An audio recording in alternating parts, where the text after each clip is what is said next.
12 long, dark hours before guides John Nelson and Bob McDaniel found him. While he waited, Lloyd carved an inscription in the cave wall which reads, "It is hell to be lost."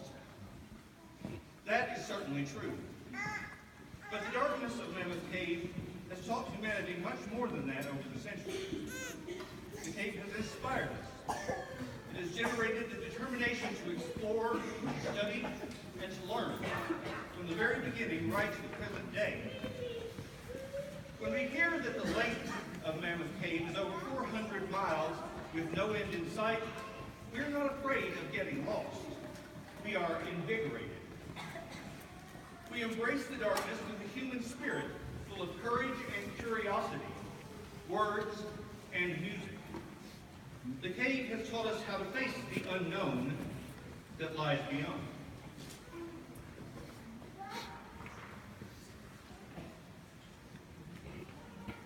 In Mammoth Cave, there's always an unknown beyond. Attempts to pierce this veil have occasionally landed people in darkness that can be felt and a silence as of non-existence. Robert Browning wrote, "Who has music finds his solitude equal." I might add that it's not always the company you expected. Young Albert, the saltpeter miner, found himself lost in such darkness and silence.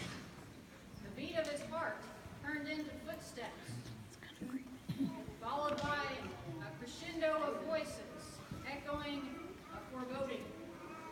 His solitude was now peopled by demons, or so he thought. Attempting to escape his would-be tormentors, he fell into the oblivion of unconsciousness. He awoke to rescuers, not demons. They saved him from his own imagination and his worst fears. In 1838, Charles Harvey left a tour group to retrieve his hat, and in turn misplaced himself. In utter desolation, he pondered answers to the question, was isolation ever so complete?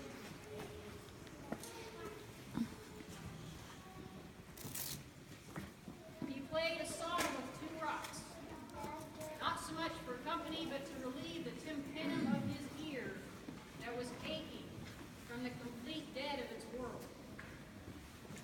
A search party followed this staccato where he had been waiting for 39 hours. Albert and Charles were not the only ones to face such palpable seclusion, but all who have been lost were found, and in the light of day and sounds that they were familiar with, were able to reflect on their brief meeting with the eternal. Guides allow visitors to glimpse this sensation by briefly blowing out lanterns and turning off lights. It is not an experience of the senses, but of the soul. Sitting in a gloom ineffable, a secret dread steals through our spirits, trying to loosen our grip on the knowledge that darkness is dispelled by a single flame, just as silence is by a single note. Human beings have been dispelling the silence with notes for centuries. The ancient Native Americans began it thousands of years ago. Archaeologists have found the evidence in a piece of river cane made into a simple flute left behind in the cave, preserved to the present day. From lonely people whistling to save off the dark to organized dances, people made a tradition of making music subterranean. Musicians of renown, like famed violinist Ole Bull, and of lesser note, like itinerant fiddler Wandering Willie, are known to have played their instruments in the cave. The names of Landrum Sax Horn Band and Luther Ewing's String Band are still to be seen on the ceiling in Great Relief Halls. Cave guides and their guests often sang songs, especially in those places where the cave seemed to sing along, places like Echo River and Wooden Ballroom. At Star Chamber, they might sing Off in the Stilly Night and When the Stars Are in the Quiet Skies. While on the boat on the underground river, their guide might lead them in A Life on the Ocean Wave or a Canadian folk song. Surrounded by shadows, a certain sad nostalgia might creep over the group and inspire them to sing tunes like "Farewell is a Lonely Sound," the lament of the Irish immigrants, or "My Old Kentucky Home." And a stop by the Methodist Church would always bring out a hymn like the Old 100. In 1850, Ralph Waldo Emerson visited Mammoth Cave and later reflected that nature on her new instruments comes her old tunes. Some guides are able to bring forth these sweets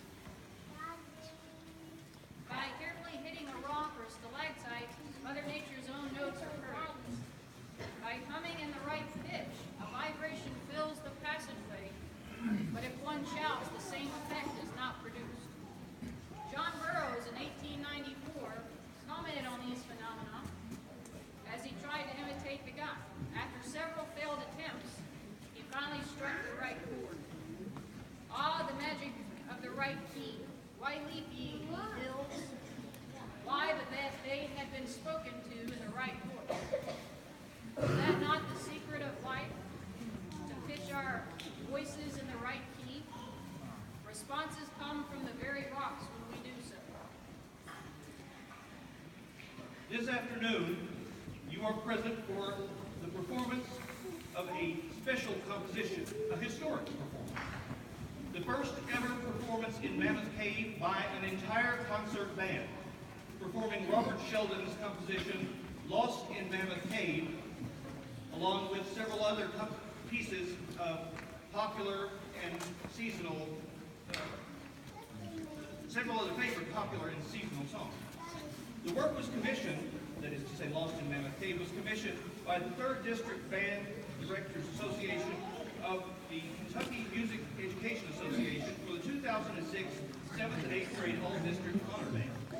The piece takes the form of a descriptive journey into this wondrous cave, depicting the thrill of exploration